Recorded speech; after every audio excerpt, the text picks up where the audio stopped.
G'day and welcome back to the channel, and welcome back to one of my EV realist videos. In this series I seek to inject a note of sanity into the breathless hysteria of net zero and EVs. So if you like this kind of content, it'd be great to have you as a subscriber, and don't forget to enable all notifications so you never miss another video.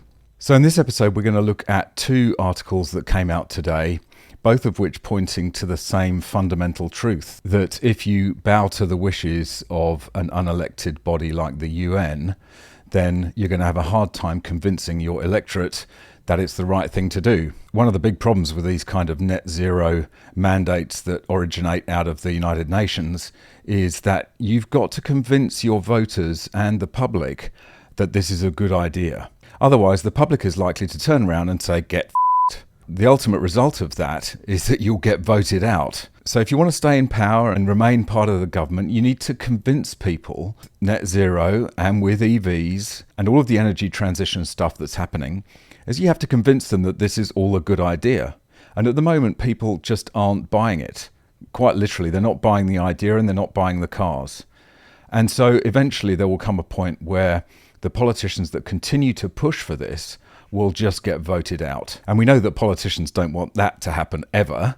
So I think things are going to change. And there's a couple of articles today which really point to that. So the first one, more than 3,000 auto dealers sign letter opposing Biden's electric vehicle mandate.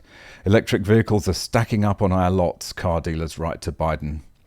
A coalition of more than 3,000 auto dealers nationwide is sending an open letter to President Biden, calling on him to tap the brakes on his administration's aggressive electric vehicle push. The coalition, which includes dealers located in all 50 states and who collectively sell every major car brand, is taking particular aim at the Biden administration's tailpipe emission standards released earlier this year, which are the most aggressive federal regulations of their kind ever issued. Under the regulations proposed by the Environmental Protection Agency, EPA, the majority of new vehicle purchases will be electric within a decade. These vehicles are ideal for many people, and we believe their appeal will grow over time, the dealers wrote in their letter to Biden on Tuesday.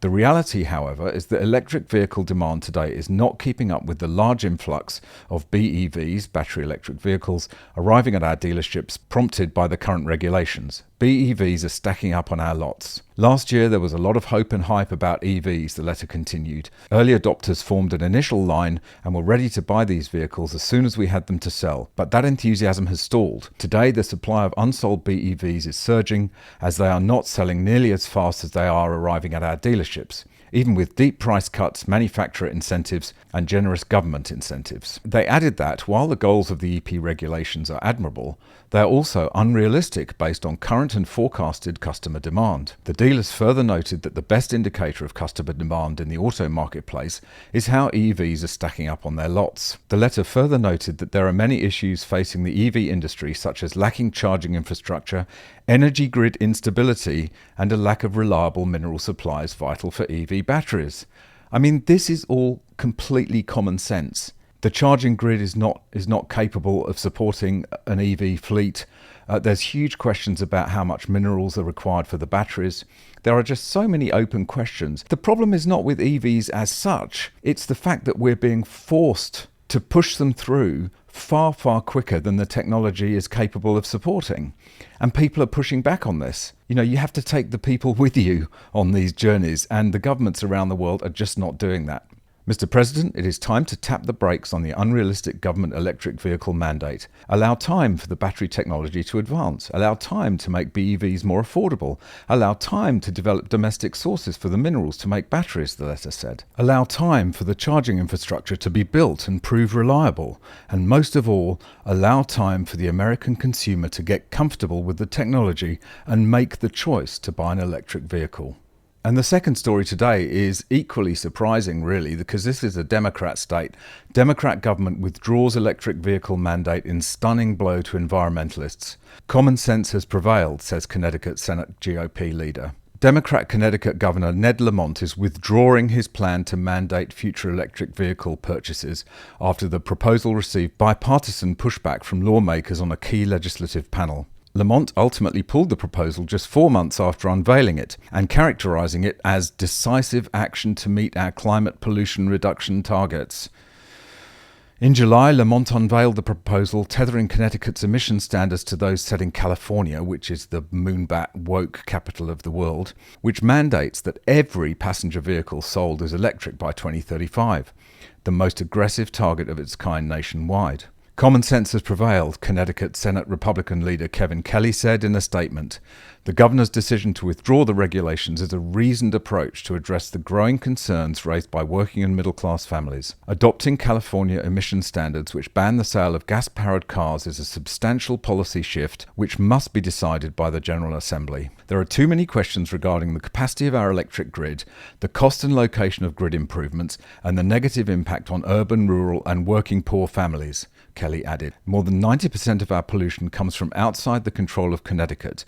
We need a national and international approach to improve our air quality. A state-by-state strategy will only prolong the attainment of cleaner air. Well, it's not really necessarily about air quality in terms of particulate pollution. I mean, modern internal combustion engines are so clean compared to even a decade or two ago.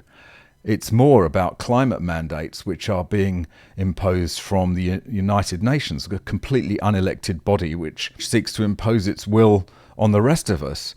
And I think people are going to start pushing back on this. I think more and more countries and governments are going to find their votes dropping rapidly if they continue to push these crazy EV mandates at such a breakneck speed. These kind of energy transitions are not something that you can do in a decade, maybe even 50 years. Maybe it takes 100 years for this kind of transition to take place. It's like another industrial revolution, but one that we're being forced to do like in the blink of an eye. It's just not going to happen. So that's just about it for this one. Thanks very much for watching. I hope you enjoyed it. Drop a comment down below. Let me know what you think. If you've got any tips or stories, you can hit me up on Instagram or by email. I look forward to seeing you in the next one. Bye for now.